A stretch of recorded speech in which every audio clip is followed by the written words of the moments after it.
아버지 하나님, 은혜와 사랑을 감사드립니다. 좋은 계절을 또 저희들에게 주시고 또 청명한 날씨 가운데서 9월 첫째 주로 우리 하나님을 예배할 수 있도록 인도하여 주신 은혜 감사를 드립니다. 우리 오전에 여리고 대작전을 은혜 가운데 마치고 그런 감사와 기쁨의 마음을 가지고 우리 오전 예배로 나아가는 우리 믿음의 성도들의 삶 가운데 저 높은 곳을 향하는 우리 믿음의 성도들의 발걸음이 오늘도 주님께 드려지는 예배를 통하여서 나타날 수 있도록 은혜 베풀어 주옵시고 또 오후에 있을 우리 양구 기독교 연합회 연합부흥 집회 가운데도 성령의 능력과 권능의 삶으로 인도하여 주셔서 우리 하나님을 영화롭게 기쁘시게 하는 우리 믿음의 부흥 집회가 될 수 있도록 은혜 내려 주옵소서. 오늘도 드려지는 예배가 영과 진리로 예배하는 우리 모두의 삶이 되기를 간절히 바라옵고 그리고 주 예수 그리스도의 이름으로 기원하옵나이다. 아멘. 하나님의 생명의 말씀은 구약성경 창세기 41장 41절에서 49절 말씀까지입니다. 구약성경 65쪽에 있습니다. 창세기 41장 41절에서 49절 말씀을 봉독하겠습니다. 바로가 또 요셉에게 이르되 내가 너를 애굽 온 땅의 총리가 되게 하노라 하고 자기의 인장 반지를 빼어 요셉의 손에 끼우고 그에게 세마포 옷을 입히고 금사슬을 목에 걸고 자기에게 있는 버금술에 그를 태우매 무리가 그의 앞에서 소리 지르기를 엎드리라 하더라. 바로가 그에게 애굽 전국을 총리로 다스리게 하였더라. 바로가 요셉에게 이르되 나는 바로라. 애굽 온 땅에서 내 허락 없이는 수족을 올릴 자가 없으리라 하고 그가 요셉의 이름을 사브낫 바네아라 하고 또 온의 제사장 보디베라의 딸 아스낫을 그에게 주어 아내로 삼게 하니라. 요셉이 나가 애굽 온 땅을 순찰하니라. 요셉이 애굽 왕 바로 앞에 설 때 30세라. 그가 바로 앞을 떠나 애굽 온 땅을 순찰하니 7해 풍년에 토지 소출이 심히 많은지라. 요셉의 애굽 땅에 있는 그 7년 곡물을 거두어 각 성에 저장하되 각 성읍 주위의 밭의 곡물을 그 성읍 중에 쌓아두매 쌓아둔 곡식이 바다 모래같이 심히 많아 세기를 그쳤으니 그 수가 한이 없음이 없더라. 아멘. 그리고 대작전의 은혜 가운데 잘 마칠 수 있었던 것 같아요. 예전에 비해서 또 우리 많은 성도님들이 오늘 사정에 의해서 참여는 많이 하지 못했지만 오늘 특별히 지금까지 우리가 4번에 걸쳐서 이 여리고 대작전을 지난 이 봄 그리고 가을 올해 봄 가을 이렇게 하게 되어지면서 가장 우리 성공적으로 이번에 우리 여리고 대작전을 하지 않았나 개인적으로 그런 생각을 하게 되어져요. 이 기도하는 마음으로 또 참여해 주신 우리 성도님들에게 다시 한번 감사의 말씀을 드리고 제가 광고 시간에도 또 그런 얘기를 하겠지만 우리가 이 여리고 대작전을 시행하면서 우리 하나님께서 우리에게 큰 은혜를 베풀어 주셨 너무나도 큰 은혜를 베풀어 주셨는데 그 중에 이제 대표적으로 하나 가장 큰 은혜가 뭐냐 우리 교회 땅을 매입할 수 있도록 은혜 베풀어 주셨다는 사실입니다. 우리가 여리고 대작전을 통해서 우리는 2가지 목적에 의해서 이 여리고 대작전을 시행하고 있지 않습니까? 우리 해안 지역의 복음화 그리고 이 우상들이 무너지는 것들을 우리가 믿음으로 체험하면서 함께 이 일을 하게 되어지는데 그 가운데서 우리 하나님께서 우리 해안중앙교회를 통하여서 보여주시는 그 놀라운 은혜가 참으로 놀랍다라는 그런 생각을 하면서 우리 계속적으로 기도하는 마음으로 이것이 끝난 것이 아니라 우리의 소정의 목적이 이루어지는 그 순간까지 우리 모든 성도들의 기도와 참여를 통하여서 우리 하나님께 영광 돌릴 수 있도록 함께 하시기를 주의 이름으로 축복합니다. 자, 오늘 주의 말씀을 우리가 보게 되어지면 이 바로라는 사람이 요셉을 높이는 장면을 우리가 보게 되어져요. 하나님께서 요셉을 잘 준비하게 하시고 때가 되어서 그를 바로 앞에 등장시키게 되어지는 그 여정까지의 그 과정을 우리가 쭉 말씀을 통해서 살펴보았습니다.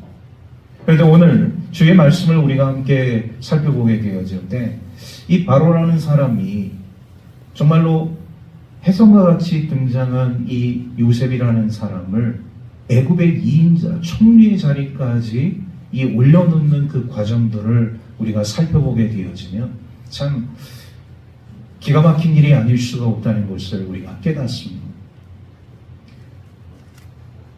그 과정 속에 오늘 41절에서부터 43절 말씀을 보게 되어지면 이제 애굽의 총리로 인준되어지는 이 요셉에게 바로가 어떤 모습으로 그를 대우해 주느냐. 먼저 그에게 인장반지를 끼워주게 되어집니다. 이 인장반지는 특히 이 왕이 특별한 하사품으로 특별한 사람에게 주는 하나의 징표인 것이죠. 그리고 세마포 옷을 입혀줍니다. 여러분, 세마포 옷이라는 것은 아무나 그 옷을 입는 것이 아니에요. 이 세마포 옷도 가장 이 고급 소재 가운데, 이 옷감 종류 가운데서 가장 고급 종류의 그런 옷감이기 때문에 이 세마포 옷도 아무에게나 입혀주지 않아요. 아주 특별한 사람에게만 입혀주는 옷이라는 것이죠. 그리고 목에다 금사슬을 걸어줍니다. 여러분, 이 금사슬이라는 것도 귀족, 관리, 아주 최고의 어떤 등급에 있는 관리에게 하사품으로 주는 하나의 특별 기념품인 것이죠. 여기다가 왕의 버금가는 수레에 이 요셉을 태워서 가두행진을 하게 합니다. 오늘로 얘기하면 퍼레이드를 하는 거예요. 시내 퍼레이드를 하는 거예요. 바로라는 사람이 갑자기 등장한 요셉이라는 사람을 애굽의 2인자에 앉히면서 이렇게 놀랍게 대우를 해주는 이런 모습을 우리가 보게 되어질 때 참 놀라운 일이 아닐 수가 없습니다. 그에게 인장반지를 끼워주고 세마포 옷을 입혀주고 목에 금사슬을 걸어주고 왕의 버금가는 수레에 태워서 만 백성이 우러러 볼 수 있도록 이런 가두 행진을 할 수 있도록 이렇게 아주 이 배려를 해주게 되어지는 친절한 모습을 보여주는 바로의 모습을 우리가 보게 되어집니다. 여러분, 이 왕이라는 사람들이 가장 두려워하는 것이 뭐냐? 이 권력의 누수연산입니다. 왕 외에는 어떤 사람도 권력을 가져서는 안 돼요. 지금도 그 권력이라는 것을 우리가 생각하게 되어질 때 권력은 나눠 갖는 것이 아니지 않습니까? 독점하는 것이죠. 그런 마음을 품고 있는 거 아니겠어요?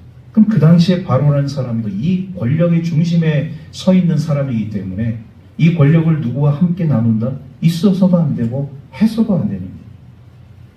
그런데 오늘 이 요셉이라는 사람을 놓고 이 바로라는 사람이 행하는 그런 모습들을 보게 되어지면 이런 1차적으로 그에게 이런 놀라운 배려와 친절의 모습을 보여주고 여기서 끝난 것이 아닙니다. 바로는 말이죠. 그에게 아주 특별한 또 선물을 주게 되어지는데 애굽식 이름을 그에게 붙여주며 사브낫 바네아라는 이름을 이 요셉에게 붙여주게 되어져요. 그리고 그 또 가정을 이룰 수 있도록 결혼도 시켜줍니다. 보디베라의 딸 아스낫을 아내로 삼아서 가정을 이룰 수 있도록 아주 이 놀라운 친절과 배려의 극치를 달리고 있는 바로의 모습을 우리가 보게 되어집니다. 근데 여기서 끝나지 않습니다. 바로가 이렇게 요셉을 대우하는 이유가 뭐냐? 그것은 바로 요셉이라는 사람이 자신이 꿈꾼 내용을 명쾌하게 해석을 해줌으로 인해서 나라의 국은 앞으로 이 애굽이라는 나라가 어떤 상황에 처해질 것에 대한 그런 이 꿈 해석을 너무나도 명쾌하게 해준 것에 대해서 감사한 마음을 요셉에게 보여준 것이죠. 그리고 그 요셉의 꿈 해석을 통하여서 앞으로 이 애굽 땅에 있을 7년 대풍년과 7년 대흉년에 대해서 어떻게 준비하고 어떻게 대비할 것인가에 대한 전권을 요셉에게 주게 되어집니다. 요셉에게 힘을 실어주었다는 얘기죠. 절대 권력자인 바로가 그 권력의 누수 현상이 있을 수 있음에도 불구하고 모든 권한을, 전권을 잘 알지 못하는 이방인, 그것도 노예였고 종으로서의 삶을 살다가 정치범 수용소에서 온데간데 없이 사라질 수 있었던 이런 히브리 사람, 히브리 노예였던 요셉을 어느 날 이 바로의 2인자로 만들어서 그에게 모든 정권을 주었다? 이 참 상식적으로 이해할 수 없는 일이라는 것을 우리가 보게 되죠. 지금 어느 나라의 지도자도 말이죠. 아무리 자신의 가지고 있는 이런 권력을 마음대로 다음 사람에게, 어떤 사람이 참 훌륭하고 뛰어나고 이런 사람이 있다 할지라도 그런 사람에게 자신의 정권을 맡기는 것은 너무나도 위험한 일일 텐데, 바로는 지금 그런 위험을 감수하고 요셉에게 전권을 부여하고 있다. 내가 모든 권한을 너에게 다 줄 테니까, 내가 모든 힘을 너에게 쏟아부어 줄 테니까 너는 앞으로 있을 이 대흉년을 통하여서 오는 대흉년을 잘 대비토록 하라. 그 말씀이 바로 오늘 이 41절에서부터 44절 말씀까지에 놓여져 있는 성경의 말씀이라는 것을 우리가 깨닫게 되어집니다. 여러분, 우리가 하나님의 사람으로서 우리가 삶을 살아간다는 것은 사실 이게 쉬운 일이 아니잖아요.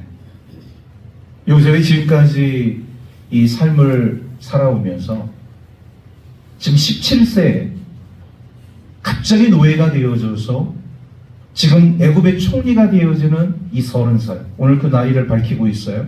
30세에 이제 총리가 되어지는데 13년 동안의 이 애굽에서의 기막힌 삶, 지금 바로가 갑자기 자신에게 총리로 인준을 해주고 이런 막강한 권한을 자신에게 주었지만은 이건 어떻게 보면 이게 표면적인 이 모습이라고 볼 수가 있죠. 그러면 이 요셉의 삶 가운데에서 이 내면적인 삶, 13년 동안 요셉의 삶 가운데서 어떤 일이 있었느냐? 수많은 상처와 아픔, 배신의 역사가 있었다. 노예로서의 삶을 살아가게 될 때, 종으로서의 삶을 살아가게 되어질 때 그 갖은 모욕과 수치, 그리고 음모와 억울함, 이런 것들이 이런 배신이라는 그 어떤 한 단어 속에 다 포함되어져 있다는 것을 우리가 보게 돼요. 아마 요셉의 삶 가운데 있어서 지금 갑자기 애굽의 총리가 되어졌지만 지금 내면의 이 삶 가운데 있어서 이런 어떤 배신의 삶에 대한 그 상처와 아픔이 완전히 치유가 되어졌느냐? 그렇지는 않았을 거예요. 그런데 하나님께서 이런 표면적으로 그를 제2의 총리로 만들어 주실 뿐만 아니라 요셉의 삶 가운데 있어서 지금까지 이런 배신의 상실감으로 인해서 무너진 그 자존감, 여러분, 사람이요 성공적인 인생을 살아가게 되어질 때 이 표면적으로 드러난 것이 전부 다가 아니라는 것을 우리가 기억해야 돼요. 그 사람이 가지고 있는 내면의 모습도 상당히 중요하다는 것을 우리가 깨닫게 되어집니다. 지금 요셉의 삶을 우리가 분석을 하게 되어질 때 표면적으로는 이 정도면 완벽하다. 이제 제2의 총리가 되었으니 그는 보란듯이 모든 것을 다 해나갈 것이다. 우리는 그렇게 생각할 수 있어요. 그러나 아직 그의 내면의 상황들을 보게 되어지면 이런 배신의 역사를 통하여서 무너진 자존감이 완전히 치유되고 회복되지는 않았다는 것이죠. 그 과정 속에 물론 우리 하나님의 훈련하심이 포함되어져 있기는 해요. 이런 고된 노예와 종, 수치와 모욕, 이런 억울함, 죽을 수밖에 없는 그런 삶의 위기 가운데서 우리 하나님께서 그를 훈련시키셨지만, 그러나 궁극적으로 우리 하나님께서는요, 이 요셉의 그 무너진 자존감을 또한 치유하고 회복시키는 데 주력을 하고 있는 모습을 우리가 보게 되어요.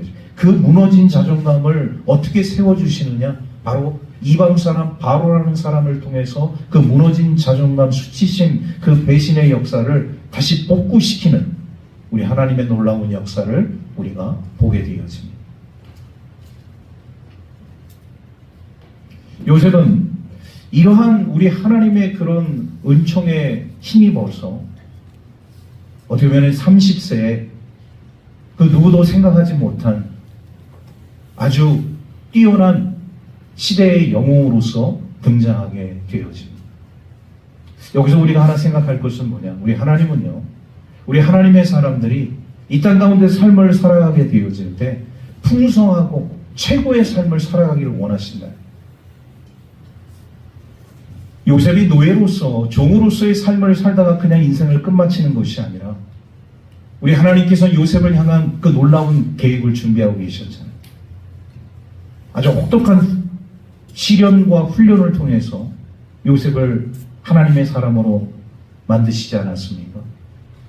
그런데 그 과정 속에서 이 요셉이라는 사람이 우리 하나님의 그 은혜를 경험하고 끝까지 믿음으로 우리 주님만을 의지하고 나아가게 되어질 때 하나님께서 이 요셉이라는 사람을 풍성한 삶의 자리로 그리고 세상에서 최고의 자리로 인도해 주시는 모습을 우리가 보게 되어집니다.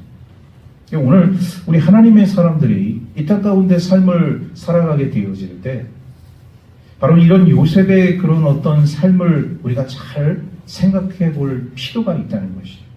오늘 우리 하나님의 사람들이 이 땅 가운데 삶을 살아가게 되어질 때 그냥 우리가 흐지부지 살다가 사라지는 인생이 아니라 우리 하나님께서 주시는 그 놀라운 은혜의 삶이 우리 믿음의 사람들의 삶 가운데 놓여져 있다는 것을 우리가 항상 기억하면서 우리 주님께로 더 가까이 나아갈 수 있는 우리 하나님의 사람들 되기를 주의 이름으로 축복합니다. 자, 그러면서 이제 요셉이 이제 본격적으로 자신의 그런 어떤 이 시비력을 유감하게 발휘하는 모습을 우리가 보게 되어집니다. 자, 오늘 말씀 우리 46절에서 이 49절 말씀 우리 연이어서 우리 한 목소리로 함께 다 같이 읽도록 하겠습니다. 시작. 요셉이 애굽왕 바로 앞에 설 때 30세라. 그가 바로 앞을 떠나 애굽 온 땅을 순찰하니 7해 풍년에 토지 소출이 심히 많은지라. 요셉이 애굽 땅에 있는 그 7년 곡물을 거두어 각 성에 저장하되 그 성읍 주위의 밭의 곡물을 그 성읍 중에 쌓아두매 쌓아둔 곡식이 바다 모래같이 심이 많아 세기를 그쳤으니 그 수가 한이 없음이었더라. 아멘.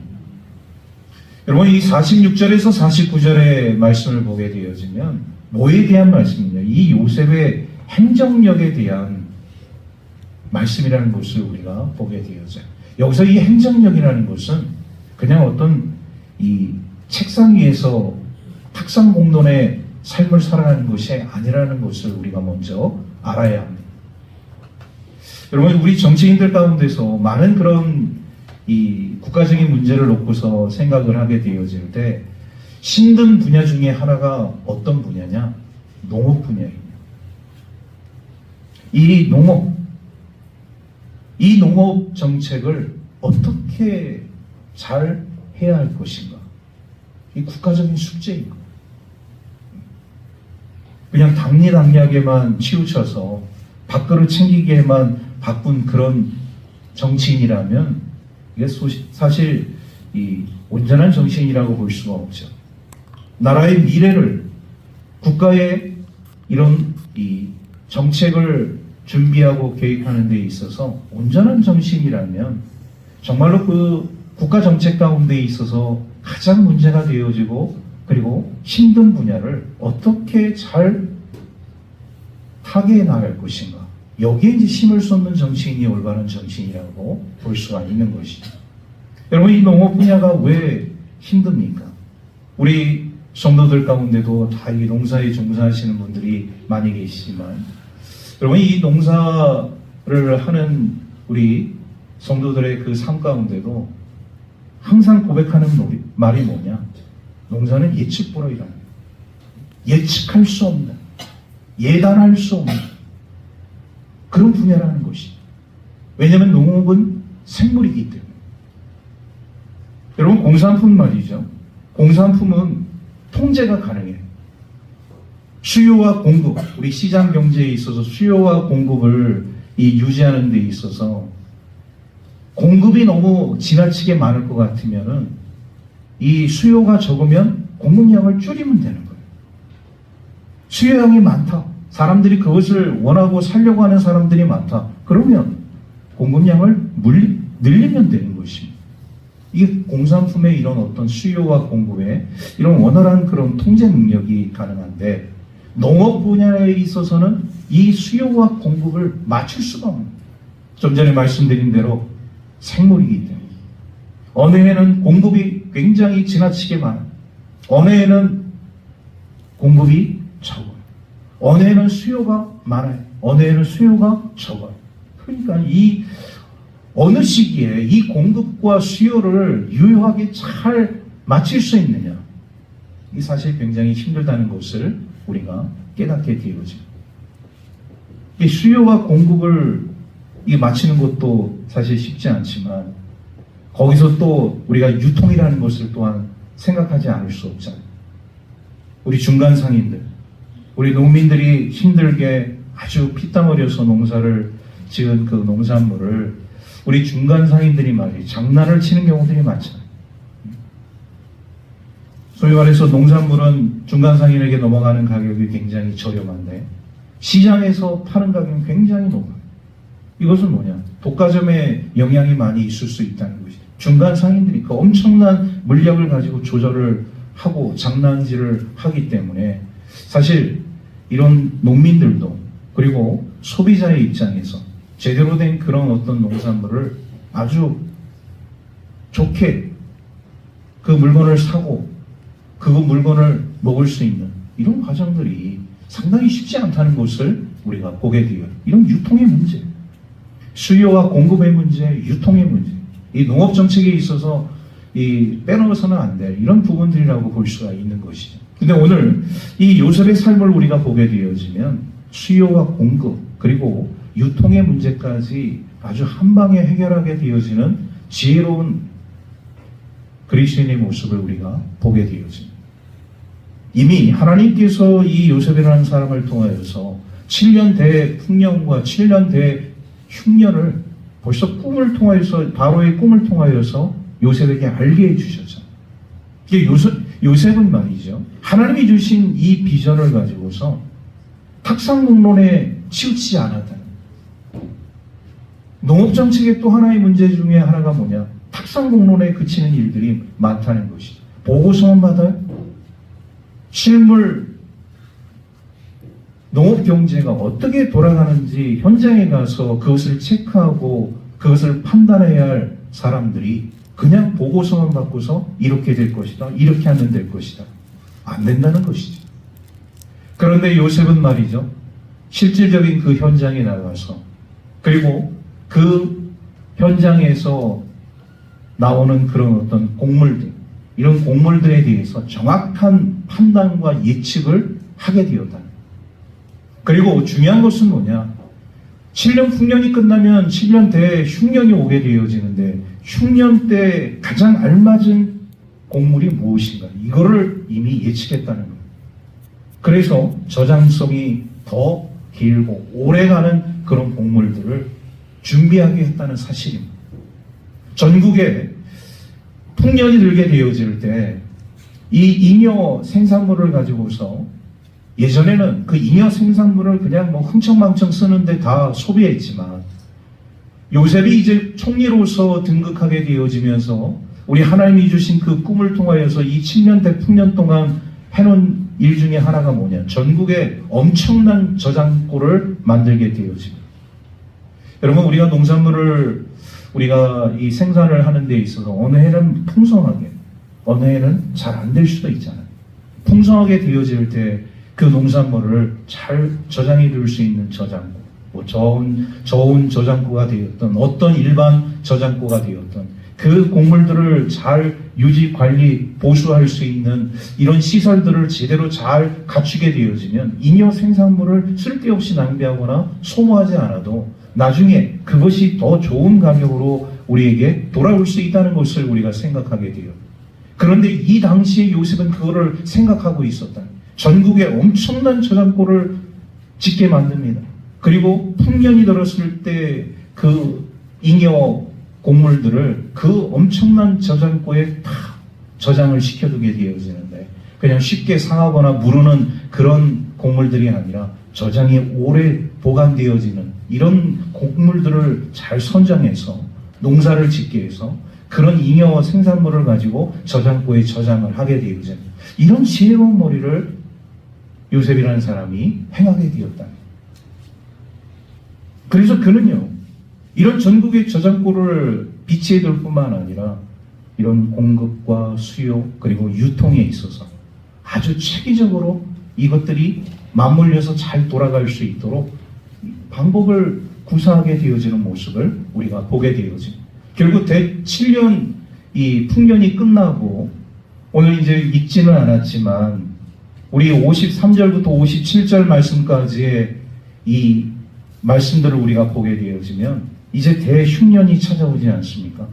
그 대흉년 때 세상에 이런 땅들이 기근으로 인해서, 흉년으로 인해서 곡물들이 모자라는 그 상황 가운데서 다 어디로 모이게 되어지느냐? 곡물이 있는 애국으로.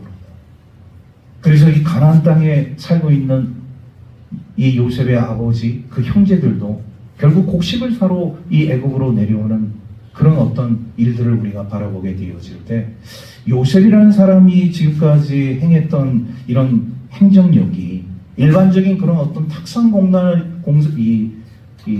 탁상공론에서 끝나는 그런 행정력이 아니라 실제적으로 현장에서 이것을 파악하고 이것을 습득한 경험에 의한 탁상 경제였던 것을 우리가 보게 되어진 이런 행정력이 요셉의 삶 가운데 있었다.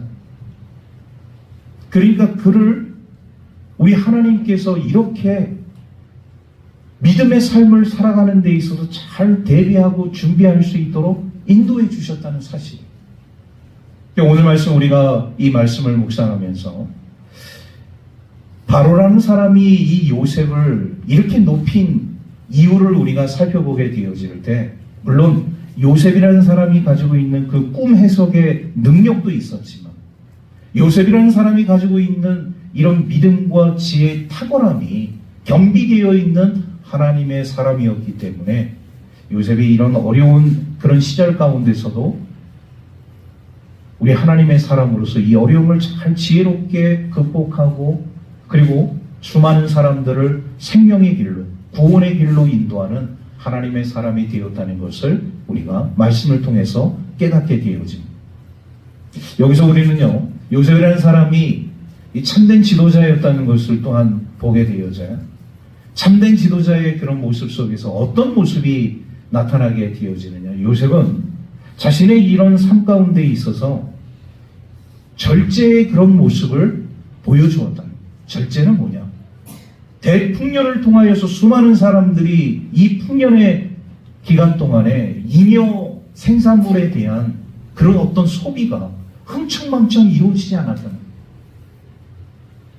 이것을 잘 조절을 해서 우리가 앞으로 있을 대흉년에 잘 대비해야 한다는 그런 말들을 전해줌으로 인해서 이를 절제할 수 있는 마음들을 그들이 가질 수 있도록 요셉은 그들을 훈련시켰다는 사실이죠. 요셉은 또 그의 삶 가운데 있어서 중요한 것이 뭐냐? 겸손한 지도자의 모습을 보여주었다. 애굽의 제2총리가 되었어요. 2인자가 되었습니다. 그런데 그는요, 자신이 이런 애굽의 총리가 되었다고 해서 그 권력을 마음대로 휘두르지 않았어요. 우리는 권력을 갖게 되어지면 소위 말해서 그것은 무소불위의 권력이라고 생각해서, 그 권력이 영원할 거라고 생각해서 마음대로 그것을 휘두르는 일들이 우리 사람들의 삶 가운데 얼마나 많이 있습니다. 그런데 권력은요, 우리가 권력 무상이라는 말이 있듯이 언젠가는 우리의 삶에서 떠나갈 수밖에 없는, 권력을 휘두르는 자도 죽을 수밖에 없고, 권력을 휘두르는 자도 더 뛰어난 사람에 의해서 제거될 수가 있는 이 권력의 무상함인 것이죠. 그런데 그 권력이 나에게 왔을 때 이것이 영원할 것처럼 생각하는 사람들이 너무나도 많이 있다. 근데 요셉은 자신에게 주어진 그 권력을 남용하지 않았다. 오용하지 않았다. 하나님이 주신 이 은총을 말이죠. 생명을 살리는데, 영혼을 구원하는데 온전히 헌신한 삶을 살았던 것을 우리가 보게 되어집니다. 여러분, 이 세상에서 많은 사람들이 삶을 살아가게 되어질 때 소위 말해서 복되다, 저 사람 참 인생을 잘 살아간다, 이렇게 이야기할 때가 있습니다. 어떤 사람들이 복된 사람이고 인생을 잘 살아가는 사람들이냐? 자기가 하고 싶은 일을 하는 사람, 그 분야에서 나름대로 인정받고 나름대로 사람들에게 유익을 주는 사람을 우리는 복된 사람이다, 인생을 참 잘 살아간다, 이렇게 이야기할 수 있습니다. 그런데 우리 믿음의 사람들의 삶 가운데서 이런 복된 사람보다 더 훌륭한 삶을 살아가는 사람들이 있어요. 어떤 사람들이 더 복되고 아름답고 훌륭한 인생을 살아가는 사람들이냐? 하나님의 뜻을 깨달아서 내가 이 땅 가운데서 삶을 살아가게 되어질 때 나에게 주어진 그 삶의 자리에서 최선을 다해서 헌신하며 그리고 우리 하나님께 영광 돌리는 삶을 살아가는 사람, 이런 사람들이 우리 하나님 보시기에 더 아름답고 복된 사람이라는 것을 우리가 깨닫게 되어집니다. 오늘 이 시대를 살아가는 우리 하나님의 사람들의 삶 가운데 있어서 중요한 것은 뭐냐? 세상 사람들이 살아가는 어떤 삶의 기준보다는 우리 신앙인으로서 우리 하나님께 영광 돌리는 삶을 살아가는 것이 여러분 얼마나 좋겠습니까? 저와 여러분들이 그런 삶을 살아가기를 주의 이름으로 축복합니다. 말씀을 정리합니다. 오늘 이 요셉의 삶을 우리가 살펴보게 되어질 때 요셉이 어떻게 이렇게 이방의 왕 바로에게 높임을 받는 존재로서의 삶을 살아갈 수 있었느냐? 가장 중요한 것은 그에게 믿음과 지혜가 있었기 때문에. 여러분, 오늘 우리 그리스도인들에게는요, 요셉이 가졌던 이런 믿음과 지혜가 있어요. 이런 믿음과 지혜가 있으면 그 모든 환난과 어려움 가운데서도 우리는 그 어려움과 환난을 믿음으로 지혜롭게 슬기롭게 극복할 수가 있습니다. 요셉을 만났던 사람들 보게 되어지면 하나같이 요셉을 인정하는 그런 모습들이 있어요. 먼저 이 요셉의 아버지 야곱을 보게 되어지면 그가 이 애굽으로 이제 잡혀서 내려오는 그 시기에 17살이죠. 형들이 세겜 땅을 거쳐 도단 땅에서 양을 치고 있을 때 11번째 아들이었던 요셉을 그들에게 보내게 되어집니다. 우리가 생각할 때 아버지 된 입장에서 먼 지역에 떨어져 있는 형들을 위해서 이 요셉이라는 어떻게 보면 막내 아들에 가까운 이 아들을 그들에게 보내는 것은 쉽지 않았을 텐데 왜 야곱은 요셉을 그 먼 땅까지 형들의 안부를 묻기 위해서 보내었는가? 요셉의 삶을 믿었던 것이죠. 요셉이 지금까지 보여준 그 삶을 통해서 그는 어린아이가 아니었다는 거예요. 아버지에게 성실한 아들로서, 자녀로서, 그리고 주어진 일에 충실하게, 성실하게 삶을 살아온 그런 모습이 있었기 때문에 믿는 마음으로 그 먼 곳에 떨어져 있는 형들을 위해서, 형들의 안부를 알아보기 위해서 요셉을 보낼 수 있었다는 거예요. 요셉이 종으로, 노예로 팔려왔습니다. 보디발의 집에서 삶을 살아가게 되어질 때 그냥 나는 노예고 나는 종이기 때문에 그냥 아무렇게나 살다가 그냥 죽겠다, 이런 것이 아니잖아요. 보디발의 집에서 나름대로 그 주어진 삶의 자리에서 충실히 또 성실하게 삶을 살아갑니다. 그러니까 주인인 보디발이 유심히 보았다가 그를 가정 충모로 삼게 되고 모든 대소사를 요셉에게 맡기는 겁니다. 히브리 노예 청년에게. 쉽지 않은 일이죠. 억울한 누명을 쓰고 감옥에 들어갔습니다. 정치범 수용소에. 언제 죽을지 모릅니다. 그런데 그 감옥의 간수가 요셉에게 그 감옥의 모든 일들을 다 맡기는 겁니다. 이렇게 요셉을 만난 사람들의 그런 모습들을 우리가 보게 되어지고 최종적으로 애굽의 제1인자 바로가 전권을 요셉에게 주고 그에게 힘을 실어줄 수 있었던 이유 중에 하나는 이 요셉의 삶 가운데서 그냥 흐지부지한 인생을 보았던 것이 아니에요. 요셉이라는 사람이 지금까지 삶을 살아오면서 많은 사람들을 겪게 되어지면서 그 사람들이 그를 바라보게 되어질 때 인정한 것이 뭐냐? 그의 성실함과 그의 충실함. 오늘 우리 그리스도인들은요, 이 땅 가운데 삶을 살아가게 되어질 때 성실한 그리스도인으로서 그리고 우리에게 주어진 그 목적에 의한 충실한 삶을 살아가게 되어질 때 하나님께서 우리를 높여주시고 놀라운 은총을 우리에게 베풀어 주시는 줄로 믿습니다. 그래서 저와 여러분들이 이 세상을 살아가게 되어질 때 가장 중요한 것은 뭐냐? 성실과 충실함으로 그리고 믿음과 지혜로움으로 우리 하나님의 온전한 자녀로서의 삶을 살아갈 수 있는 우리 모두의 삶이 되기를 주의 이름으로 축복합니다. 기도하겠습니다. 하나님 감사합니다. 오늘 거룩하고 복된 주님의 날을 저희들에게 허락하여 주시고 또 진리의 말씀으로 우리를 교훈하여 주신 은혜 감사를 드립니다. 요셉의 삶을 우리가 살펴보게 되어질 때 요셉이 그냥 흐지부지한 인생을 살다가 사라진 인물이 아니라는 것을 우리는 말씀을 통해서 깨닫습니다. 그 고난과 역경 가운데서도 굴하지 아니하고 끝까지 우리 하나님 의지하고 온전한 믿음과 그리고 성실함과 충실함으로 최선을 다하는 삶을 살아가게 되어질 때 이방 왕인 바로도 그를 높이게 되어지는 이런 모습을 우리가 바라보면서 오늘 우리 그리스도인들의 삶 가운데도 주어진 일에 성실하게 그리고 충실한 삶을 통하여서 목적 있는 우리 그리스도인들의 삶이 될 수 있도록 자비와 긍휼을 베풀어 주옵소서. 모든 것 감사드리며 우리 구주 예수 그리스도의 이름으로 기도하옵나이다. 아멘.